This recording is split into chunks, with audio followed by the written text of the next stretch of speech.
dinner invitation, something so seemingly ordinary that I couldn't have anticipated how extraordinary the evening would become.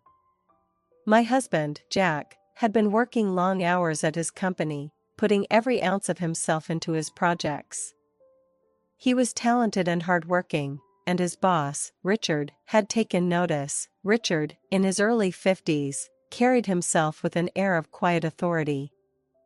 His salt and pepper hair and piercing blue eyes gave him an almost intimidating presence, but there was something warm about his smile that made him approachable. Jack often spoke highly of him, and when the invitation to join Richard and his wife for dinner arrived, I was eager to meet the man who held such influence in my husband's career. The evening began simply enough. I chose a classic navy dress, one I knew Jack loved, and paired it with understated pearl earrings. Jack seemed nervous, fiddling with his tie as we drove to Richard's home. I squeezed his hand reassuringly. "You've got this," I said, offering a smile. "Richard clearly respects you. Tonight will go smoothly." Richard's house was a masterpiece of modern design, all glass and clean lines. The lights from inside illuminated the driveway, giving the house an almost ethereal glow. As we stepped inside, Richard greeted us warmly, his handshake firm but not overbearing. "It's wonderful to finally meet you, Claire," he said, his voice smooth and measured. "Jack has spoken so highly of you." The dining room was immaculate, a long oak table adorned with crystal glasses, and a centerpiece of fresh flowers. Richard's wife, Evelyn, was unexpectedly absent, and he explained with a hint of regret that she had been called away for an emergency. "I hope you'll still enjoy the evening," he said, pouring wine into our glasses. Dinner started off as most do, pleasant conversation, delicious food, and the occasional laugh. Richard had a way of commanding attention without effort, weaving stories of his career and travels with an ease that made time slip away. Yet, as the evening progressed, I began to sense something unspoken in his demeanor, a tension that lingered beneath his polite exterior.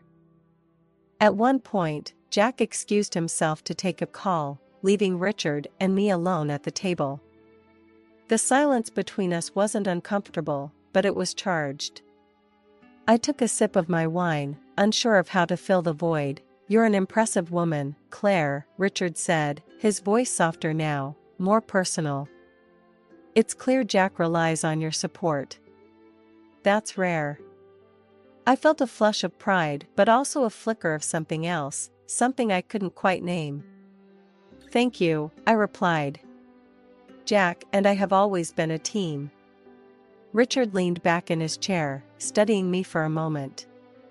"I see that. It's refreshing, honestly. Too many people forget how important partnership is, especially in this world." His words felt layered, carrying a depth that wasn't immediately apparent.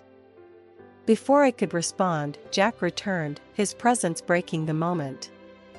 But as the night wore on, I couldn't shake the feeling that Richard had seen something in me, something beyond the surface. Yes, the evening drew to a close. Richard offered us a nightcap in his spacious living room.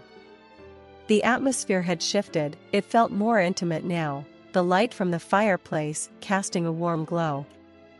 Jack, perhaps too relaxed after a few glasses of wine, began recounting stories from our early days of marriage, his laughter filling the room. Richard listened intently, his gaze occasionally flickering to me. When Jack excused himself again, this time for a trip to the restroom, Richard took the opportunity to speak. "Claire," he began, his voice low, "I hope you know how much Jack admires you. It's evident in everything he does." His words caught me off guard. There was sincerity in his tone, but there was also something else, something that felt like admiration. I met his gaze, and for a moment, the world seemed to narrow, leaving only the two of us in the room. "Thank you, Richard," I said, my voice steady despite the flutter in my chest. "That means a lot." He leaned forward slightly, his expression unreadable. "It's rare to meet someone who carries themselves with such grace. Jack is a lucky man." The air between us felt heavy, charged with unspoken possibilities.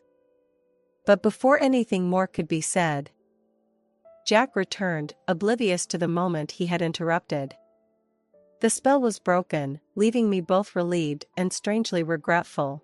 As we left Richard's home that night, Jack's arm around my waist, I found myself lost in thought. Richard had seen me, truly seen me, in a way that I hadn't felt in years. It wasn't about romance or attraction, it was about recognition, a reminder of the person I was beyond the roles I played. The drive home was quiet, Jack humming softly to himself. I stared out the window, the events of the evening replaying in my mind. I knew that night had changed something, not between Jack and me, but within myself. It had reminded me of my worth,